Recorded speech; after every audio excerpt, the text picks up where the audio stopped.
we'll entertain that. So moved, Mr. Chair. Second. All in favor say aye. Aye. Okay, minutes are adopted.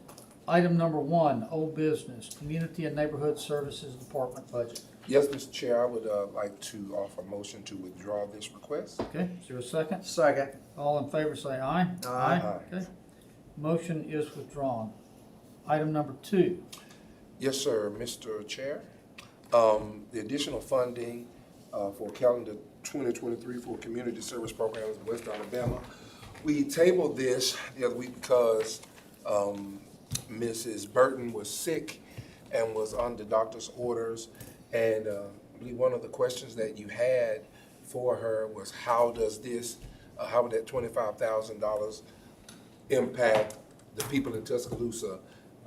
And how would those resources go toward people who are here? And today she sent Ms. Antonia Stevens to come and to address the council. So I ask that you would take that side and we will deliberate. We already have had their financials. And Mr. Chair, this $25,000 I would ask to come from contingency like just as we did last week. okay, Ms. Stevens, welcome. Hi, thank you. So maybe you start by telling us, well, we know the amount of the request, but how it would be used and where you get your funding and what other resources you have available. Okay. We get our funding from private donations. We do receive a lot. We are heavily grant funded, CSBG, some CDBG for building affordable housing. With the funding that we're requesting from the city, we will provide meals to our homebound recipients for the Meals on Wheels program. We only charge $4.50 per meal. $4.25 of that actually goes to the preparer. We have partnered with a church in town to prepare a hot noonday meal to be delivered to homebound clients. We do that every day. We do not give them food at the beginning of the week. We actually deliver a hot meal every day. So that's what it will go for. 7 days a week. Yes. On the weekends, we partner with churches to deliver.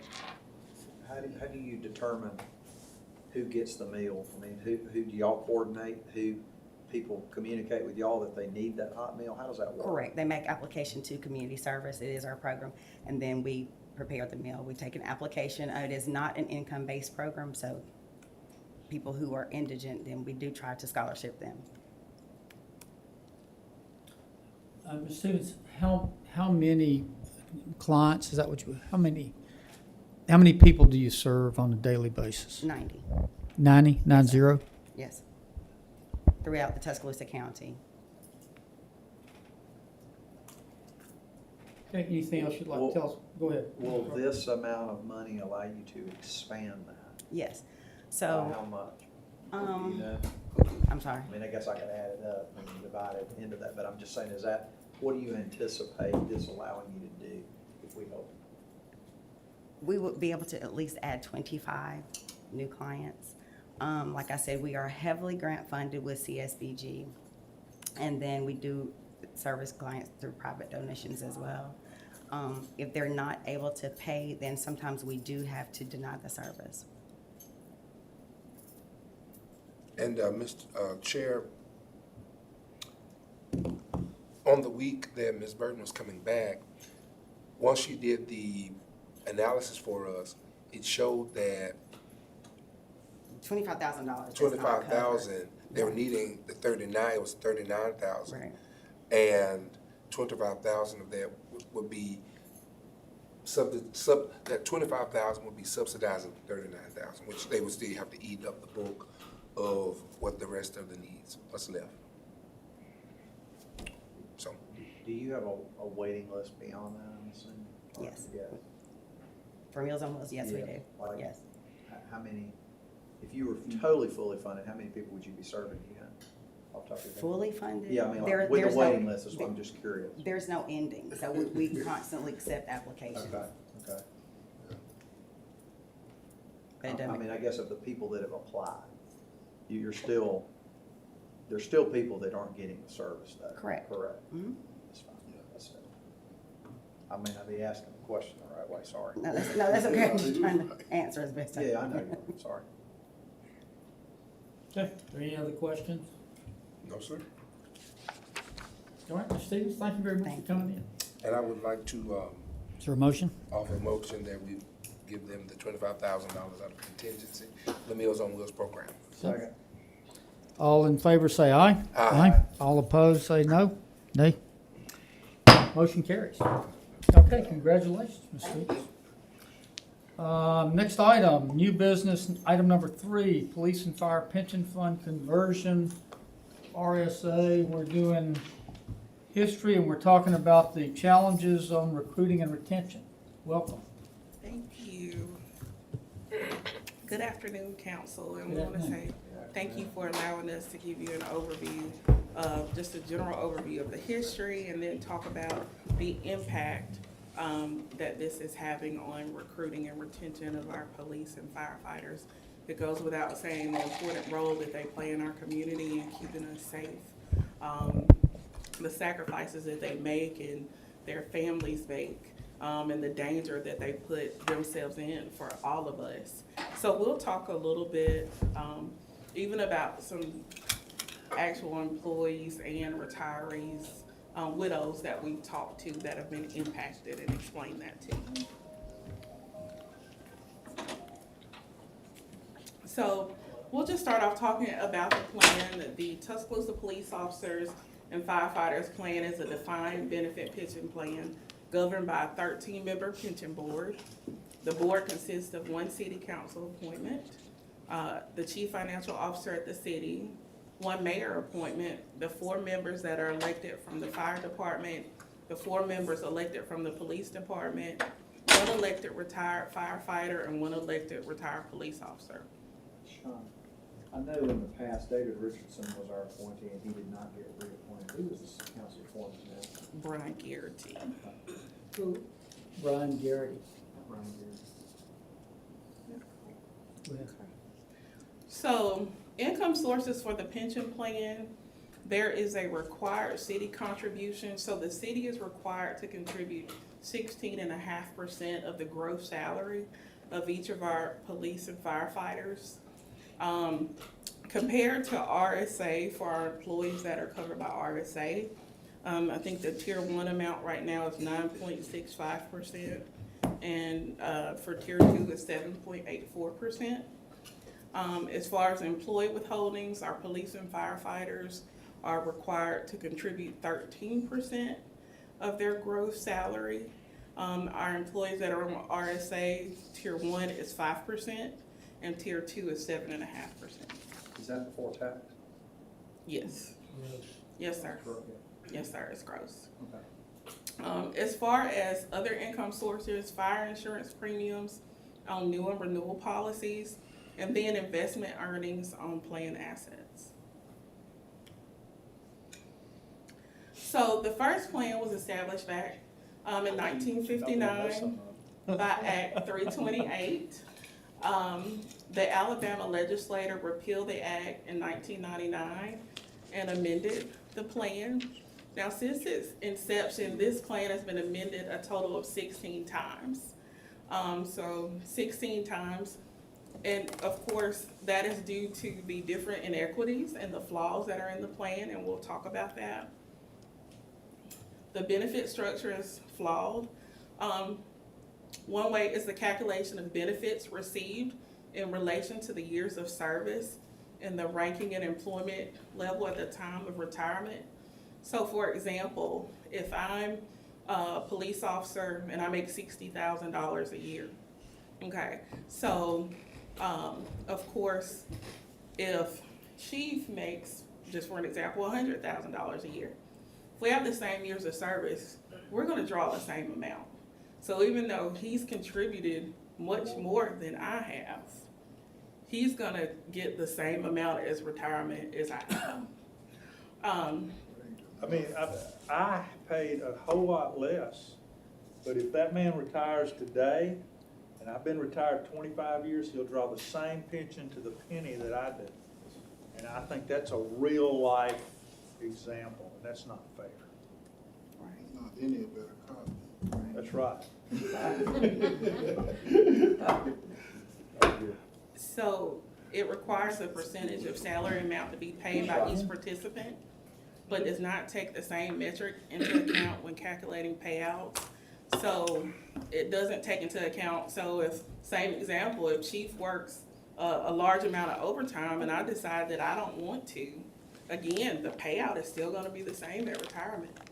So I'm coming in, I'm working every time I'm being asked to, but that is not considered at the time of retirement for payout.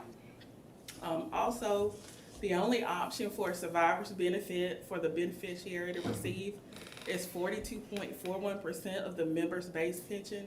So that comes to a maximum of $1,172. In RSA, there's a 100% survivor's benefit option or 50%. In HR, we see employees when they come in, we see them when they retire. Unfortunately, when a retiree pass, we get to see their spouses. One real true sad story, and our staff is over there. We had a retiree, and this has been within the past year, whose husband had 24 years of service with us, and he retired. And so, of course, she's dealing with his death, and, the emotions of that and just the stress of that. And she talked, and she said she was gonna have to make a decision if she was gonna need to sell her house because she could not afford to live off of that pension. So, and we have stories like that from, different retirees and spouses that come up, widows that come up that, it's real. And so we definitely have to do something to assist. So as far as our recruitment and retention challenges, we're losing quality, well-trained police officers and firefighters to other departments across the local area and state. So in a couple of slides, we'll talk about the amount we're spending to train, the police officers and firefighters just for them to go to another area because they have a better pension. We have the inability to recruit personnel from other departments that already have training and experience because the majority of them are on RSA and we're not. The other thing is with our pension plan for our police and firefighters, you can't buy in service credit. So if somebody were to leave and go to another agency, there's a provision that they could buy service credit. Our plan does not have that provision. RSA does have that provision. There's also a disincentive for personnel to take promotional and attempts to advance their careers because, again, they can make more, but it's not going to benefit them in their retirement. So, before we leave that slide, please, if we could,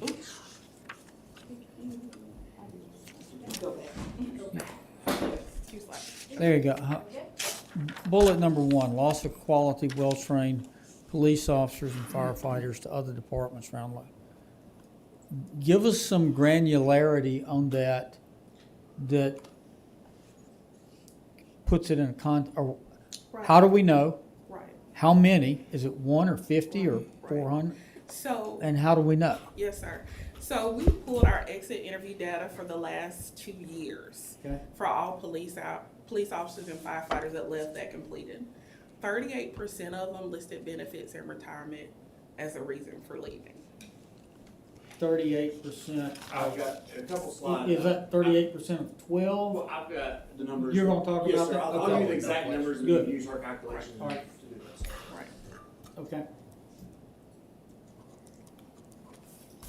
So as far as our recruiting efforts, of So, course. I'm sorry, Go ahead. So we know it from exit interviews, right? That's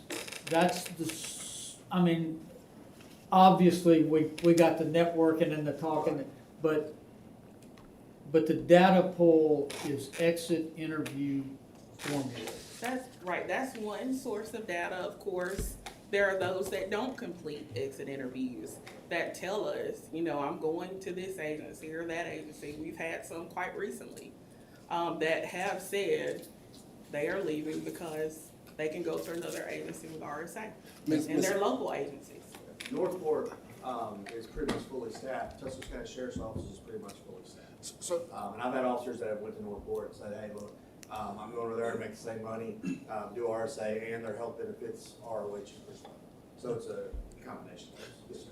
Mr. Chair, so how long do these people stay? An average. Yeah, yes, sir. Yes, sir. I've got Before that they slide leave. coming up. I'll cover all that on the slide. Okay. So as far as our recruiting efforts, of course, we attend career fairs, we're attending community events. That is cheaper. We have online recruiting services. Of course, TPD actually has a full-time recruiter in addition to the full-time recruiter that is in HR, that recruits for public safety. I'm sure most of you have seen the campaign. We've worked with Strategic Communications on a recruitment campaign. And then we've also increased our testing in order to become a police officer or firefighter. There's a test that we give, and we've increased the amount of times we give that in hopes of recruiting more potential candidates. That's for internal to the just employee base. Yes. And do we use any outside,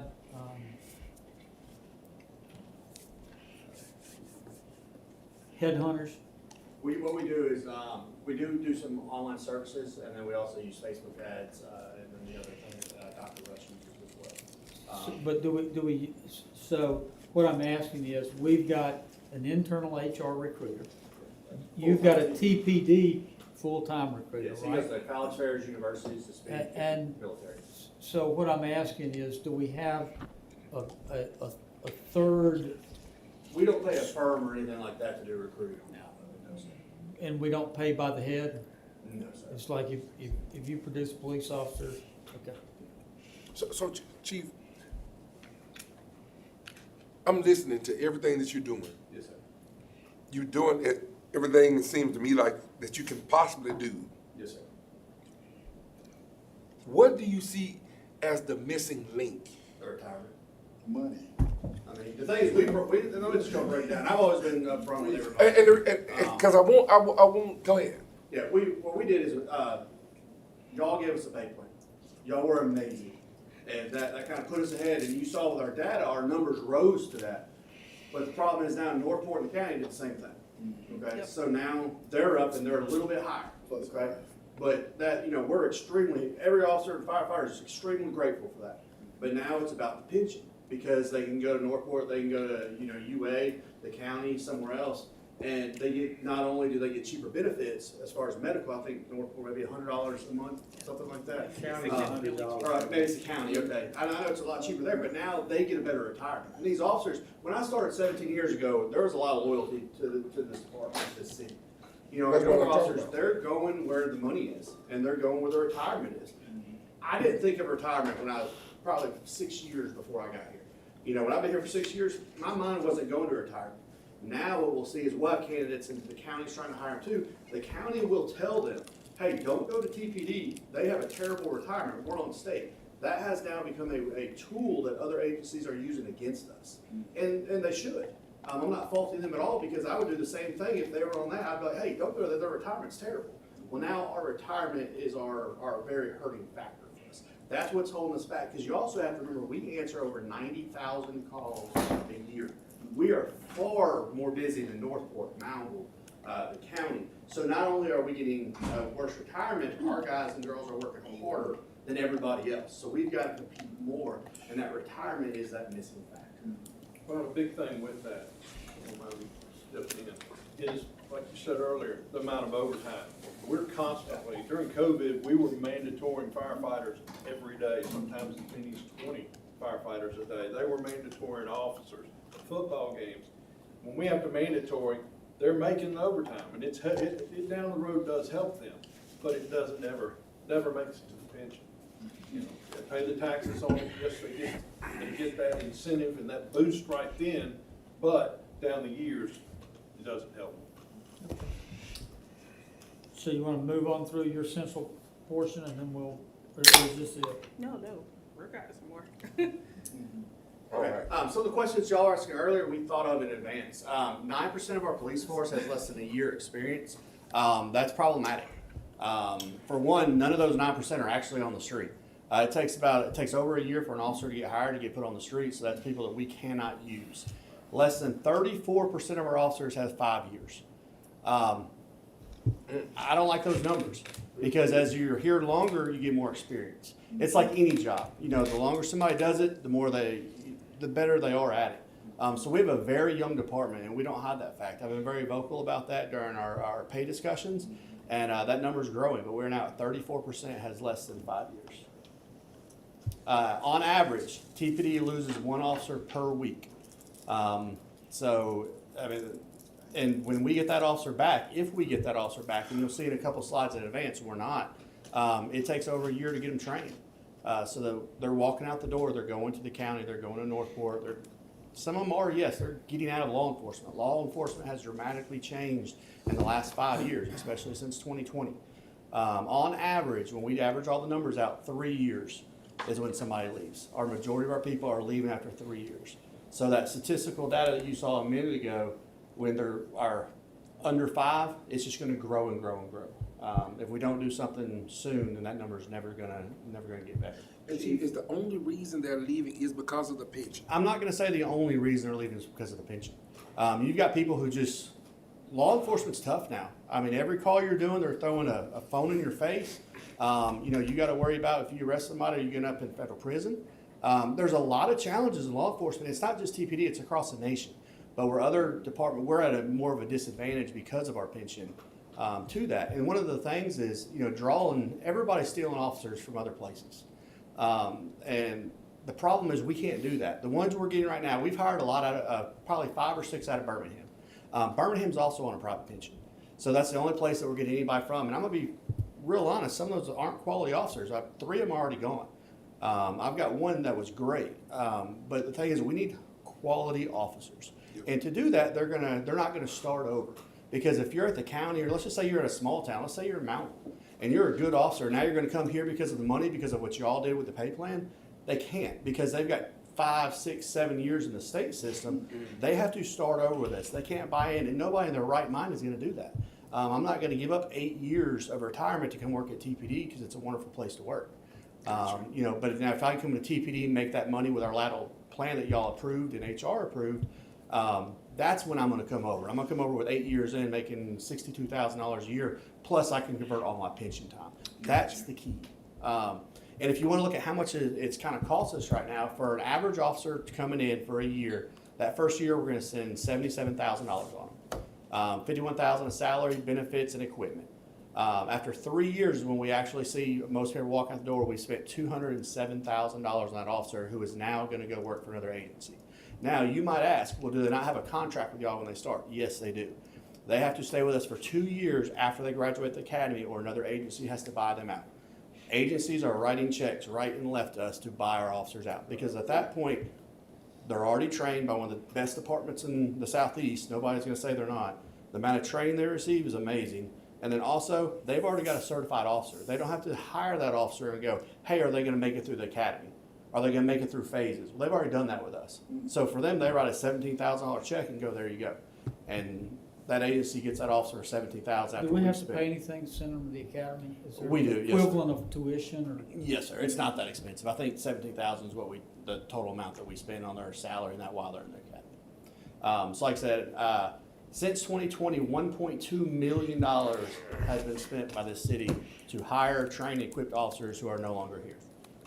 Like I said, that's 2 years worth, $1.2 million. That's what we're giving to other communities to have good police officers for their communities that we've trained.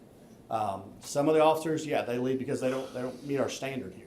I'm not going to put somebody on the street by themselves who I don't think is going to be a good officer, who's going to be a liability, who's going to mistreat anybody. So some of those officers, yeah, they were forced to leave because we're not going to lower our standard of who we're putting on the street. And that's a promise I made to y'all and the mayor. We're going to only staff with quality officers. Yearly cost to outfit one officer, that's going up. And that's why you see the number growing higher. In 2020 it was $10,000, 2022 it was $12,000. One thing this city does that a lot don't is we give everybody everything they need to start this job. You got to buy your own underwear, that's about it. You know, a lot of places you got to buy your handgun, you got to buy your bulletproof vest. We give you everything. So that's an attractive offer. We have officers come from other places when they came from Birmingham, like, wow, we get all this? Yes, you get all this. When you leave, you don't take it with You take nothing with you. You back out with your underwear. We, like I said, we don't give you, we give you everything you need, but it's only while you're here. Now we're gonna, we might let you keep your boots because nobody wants the boots, but yeah, we get everything back, all the equipment back. If you're retired, nobody look. If you're retired, you do get to keep your handgun in your badge. So, but the costs went up. Just to give y'all some more statistical data. Oh, go back. One slide, please. January 20 to present, we've had 111 resignations, 25 retirements, 136 departures, and we've only been able to rehire 127. So if you look at that, we're not keeping up with how many are leaving, and that's not counting the amount of time that these officers are spending in training, and they're not effective to our department and to our city. So we're falling behind that curve. Every year, I guarantee you that number is going to grow. And you get so far down, it hurts. I thought earlier it said we're losing one a week. Yes, sir, if you average everything out. That's- 111, It's more than 1 year though, Buzzman. Yeah. oh, 2020 to present. Yes, sir. Yeah. I was 2 like- years plus whatever Yes, this sir. year, right? So my math's not great, but that should be correct. Next slide, please. 22 officers are currently in training right now. So you're looking at basically we are operating at 82%. 82% is where we're at right now. And we have a current sworn staff of 259. So 8% are not providing services out of that 82%. So if you look at those numbers, it's not a warm fuzzy feeling. And like I said, in my professional opinion, the pension will help us get officers in. And that's what we need to do. so hold, Yes, sir. leave that up for just a second. So we fund 289 to, Yes, sir. 290, but 289. Yes, sir. There's warm bodies in 237. Yes, sir. Does that 237, That's 82% of where we should be. does that include those who are in the one-year training pipeline? The Non-usable? the 250 no, the 237 does not. 259 is what we have actually. We have 259 bodies. Okay. 237 are on the 259, street. After taking out Yes, what's sir. in the pipeline, 237 available for duty. Yes, sir. 237. That's 82% of where we need to be at, and that's not an acceptable standard. And I said earlier, and I just want to make this point. When we have officers drafted to work the strip details now, and I can send you the emails, the pay's up to $100 or $200 for somebody to take their spot.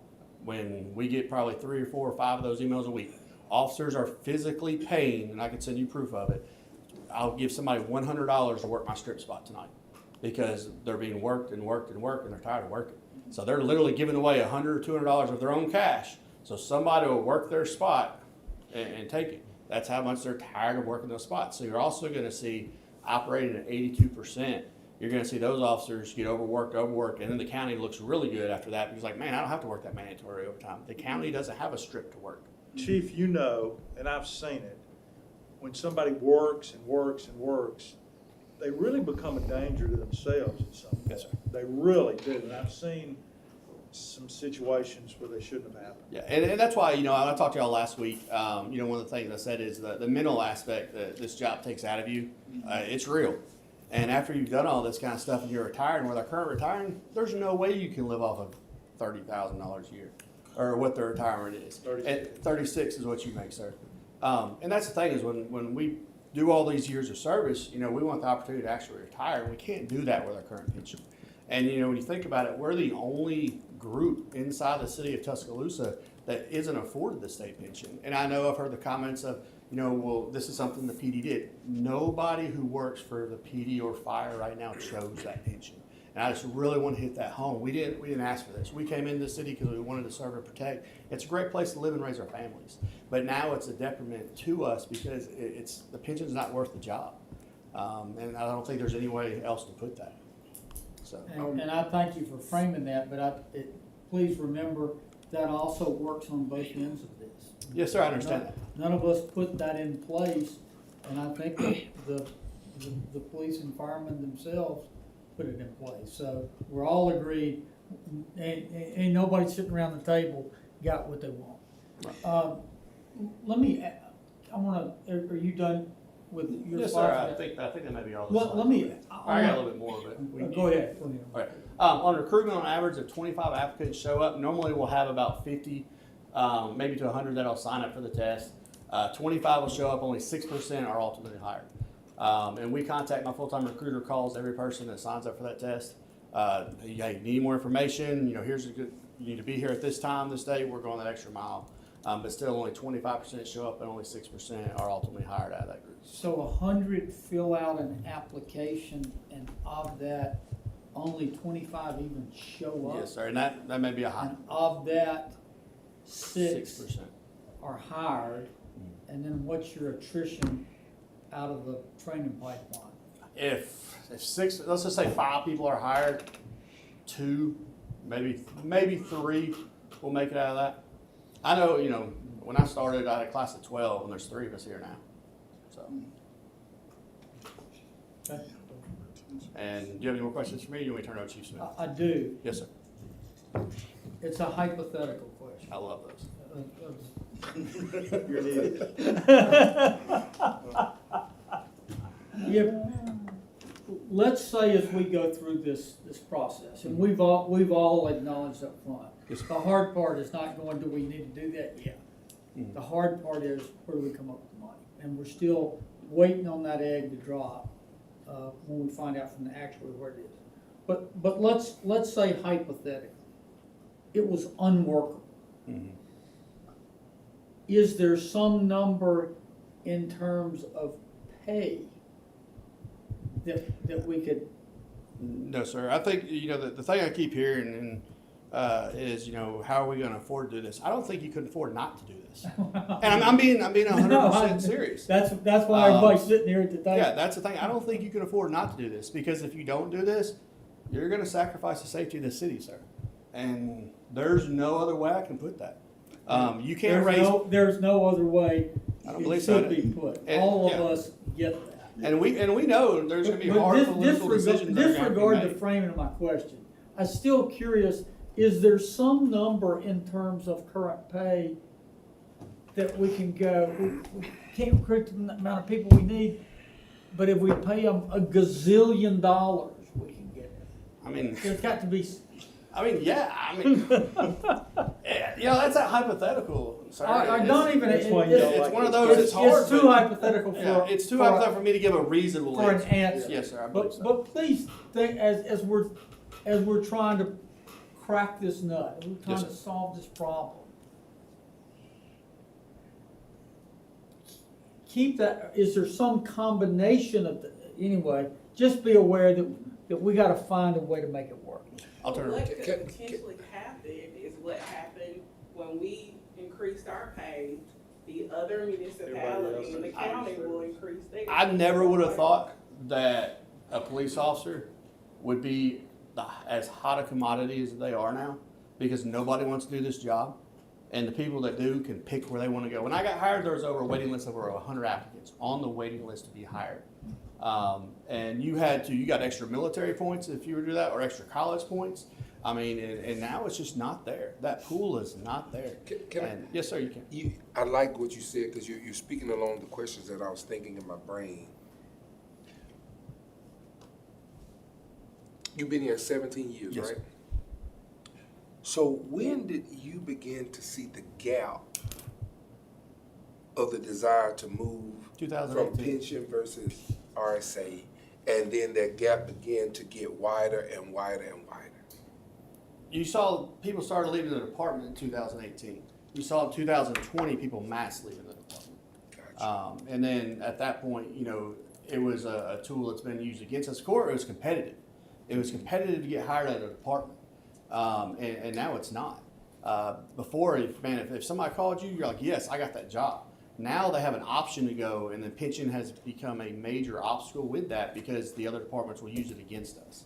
Before, it's, hey, if you just get into law enforcement, you're doing good, because it was competitive. Right. And unfortunately, the way times are, nobody wants to do this job. So the last couple of years has been a big push, RSA. And I know I've heard, there's been discussions before about moving to RSA.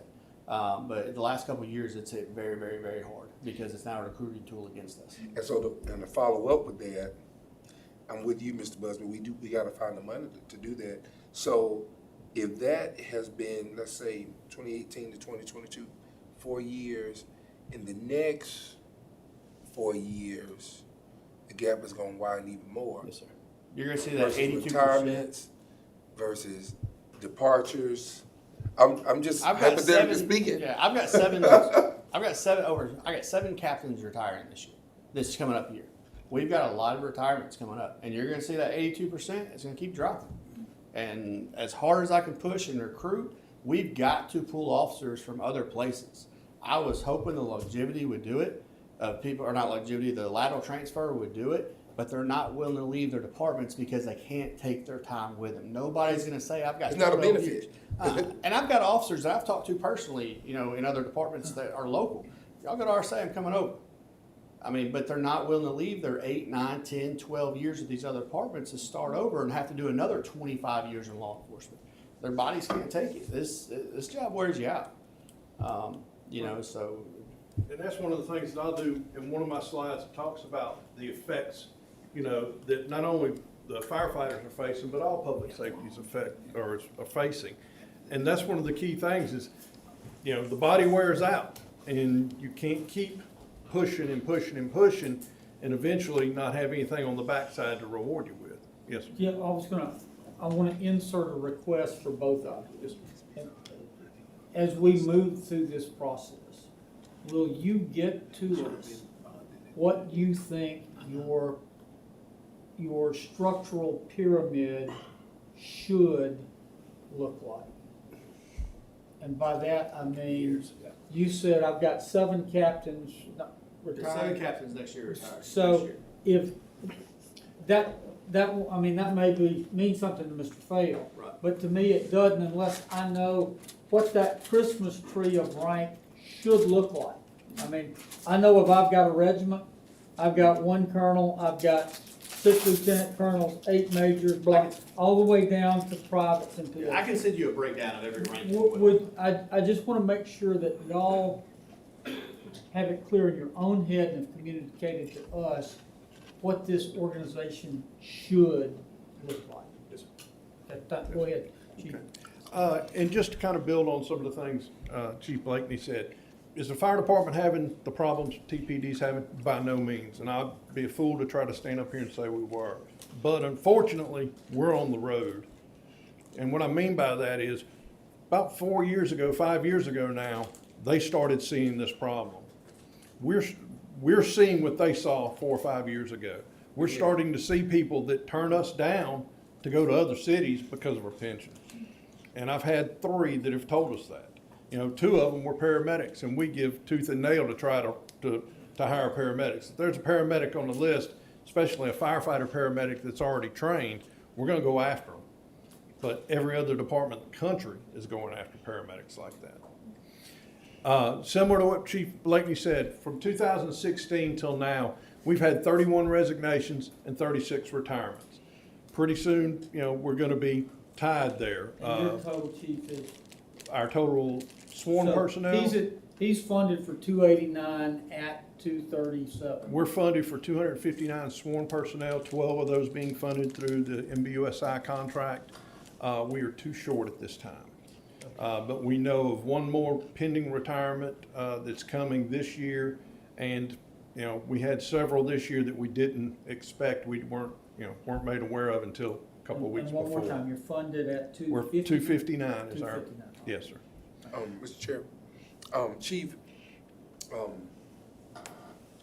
the police department hires them and then sends personnel to school. Yes, sir. Has the fire department ever did that as well? Yes, sir, we have. We've done that, and we're not beyond hiring someone off the street and doing that. We found it is, more of a benefit to the city economically to hire someone that's already trained. I'm not having to send them to 10 weeks of EMT school, paying them a salary. I'm not having to send them to 10 weeks of fire school while paying them a salary. And on top of that, I'm paying overtime to fill the slot that I'm hiring them for. And the reason I ask that because listening to you all, both of you, we got to figure out a way in Tuscaloosa how to grow our own. Because then there'll be, just like you talked about, Chief, there's no loyalty. So we gotta figure out a way to connect with, I'm talking about a pipeline from academia, from the school age to Shelton or wherever, to TPD and Tuscaloosa Fire Rescue. And we're working with TCTA on that. The city has funded that program for numerous years now. And we have seen a growth over the last 4 years of an influx of, I think we're up to like 5 or 6 now that have graduated from that program that have come on to the department. And there's several in the pipeline right now that we're watching to hopefully get them through that. We have some other ideas. You know, we haven't recruited as much as we probably should have in the past. Thanks to Dr. Rush and his group, we are working more on that. We have a video now, we have an official handout now that we're able to utilize, and they're working on it with us.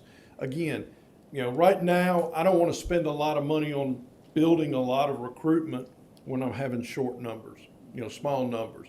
But I project and see down the road in 4 to 5 years, we're going to be, you know, 25% of our department could retire today. So if that's the case, and let's say you got TCTA here at the helm, and you got 25%, and that 25% might be, let's say, 15 students.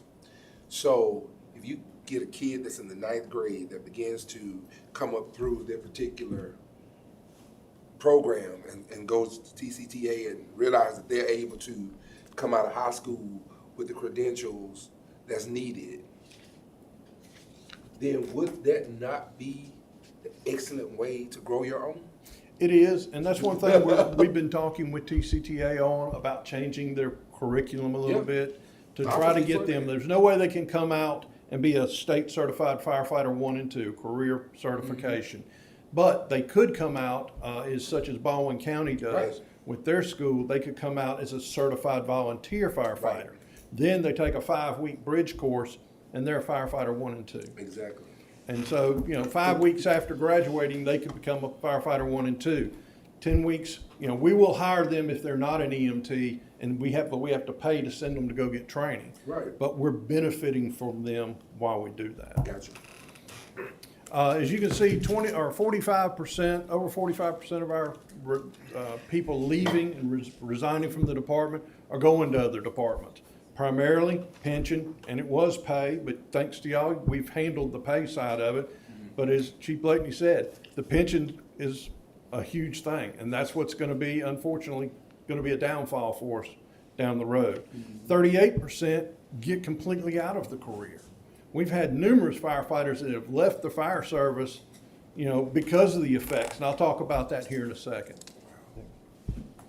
Some of our recruiting and hiring, 65%, or we're down 65% of people that are applying to become firefighters since 2016. You can see the numbers dropping. This year we've have 18, and what we mean by 18, we may have 40 people take the test, but we don't have 18 come out on the end after the background checks, after the lie detector, the polygraphs, after the physicals. Only 18 candidates came out of that. You know, since 2016, we've had 26 people turn the job down. And with the benefits we have good benefits, health benefits, and even the pension. Years ago, the pension was right where it needed to be. Now the pay is up there, and we're still having people turn us down. As I said, I know for a fact 3 firefighters didn't, 2 of them were paramedics, did not take our entry exam because of the pension.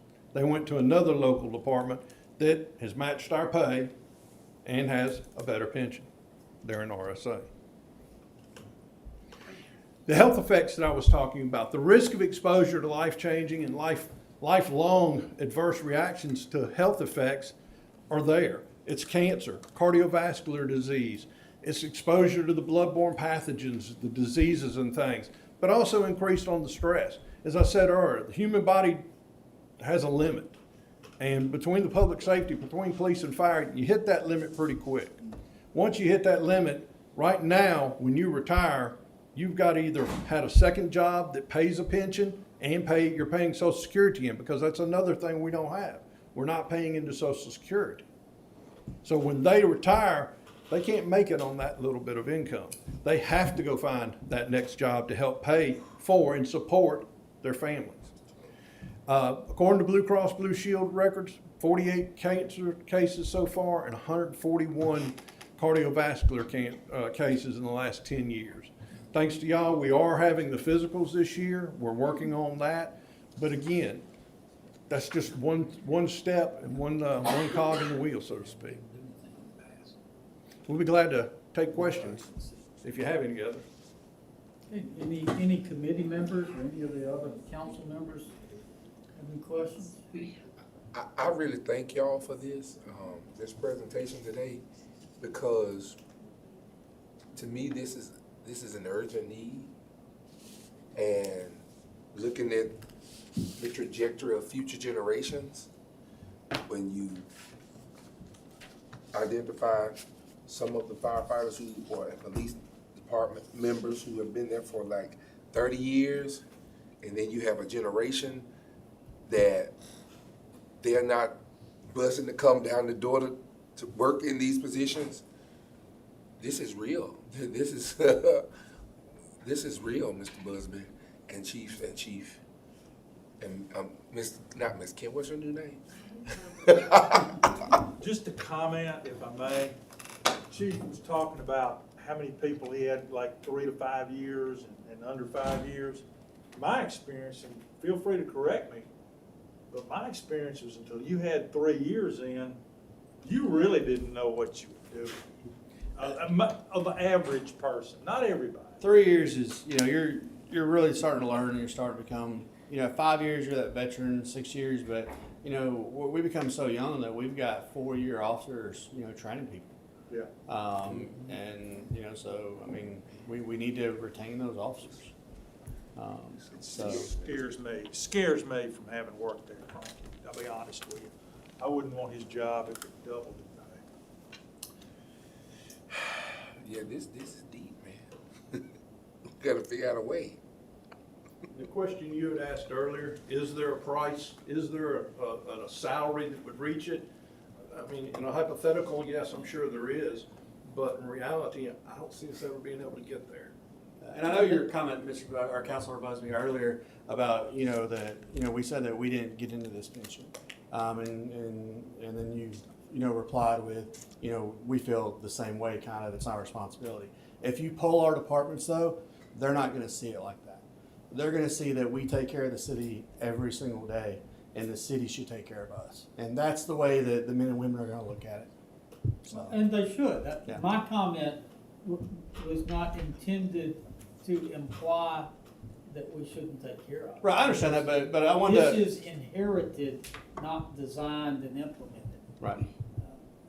But I just want to voice that opinion And the important part is not how the wagon get in the ditch, but how we get the wagon out of the ditch. Yes, sir. You're right. Mr. Tyner, Mayor, either of you have any comments? I think, was there anything else? Ms. Herbert? That's right. That's That's right. That's right. I thought it was a bear. Herbert. Somebody else said that. Yeah. But it's If you were from She's not French. New Orleans, it'd be Amen. Right. Anything else on this topic before we bring this to a close? Because we've eaten mightily into Admin. admin and he needs it. Anything? Hey, one other thing, Maybe because this it's is, his of job. course, we've talked about how important this is. Yeah. But as y'all keep reinventing how you're recruiting, what you're doing, I mean, RSA is huge. I also think that you're gonna have to change some things, either whether that's sign-on bonuses. You're gonna have to do something different to attract good people to apply. And you can tie that to a lot of different time that you're there, that you're whatever, because you're incentivizing them to do that. And I'm sure y'all are looking at that, but I mean, I'm talking about, I can always go back to trucking. Hiring truck drivers, everything has changed in the last 5 years. Everything you look at, what you pay, how you go after it, what you're willing to do to find those good candidates. But I would just encourage y'all to keep doing that too, because I think there's a lot of other things hopefully y'all are trying to do too. And I know this is the #1 priority, so. Thank you for your preparation today. Thank Please you. bear in mind that Thank I you. would like to see what the force structure pyramid should look like. Thank you, Chiefs. Thank you, sir. Any other business to be brought before? There's one more item. There's one more, oh, yeah. My bust. Sorry, this one will just be real fast. This is, and also public safety related. This is the request for general fund budget revision number 3, that just asks for amendments to the ambulance franchise agreement, revenue line item. Tuscaloosa Fire Rescue is requesting to enter into a contract to have cadaver training in the amount of $14,900. And so that is, we're going to pull that out of the ambulance franchise revenue stream and then create an outside services line item within their operating budget. Do we know what that leaves in the ambulance franchise fund? I can look that up there.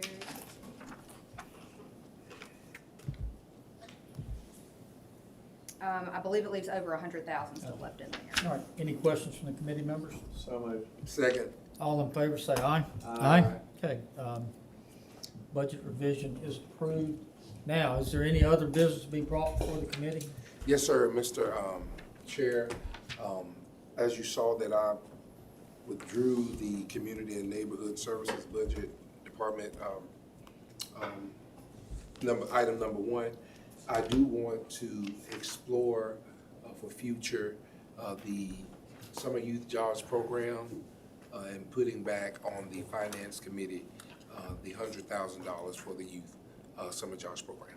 Okay, so is that a heads up that Yes, you'll be sir. asking Yeah. it come to the agenda? Right, I am. Okay, thank you, sir. Yes, sir. Any other business to be brought before the committee? Is there a motion to adjourn? So moved. All in favor, say aye. Aye. Aye.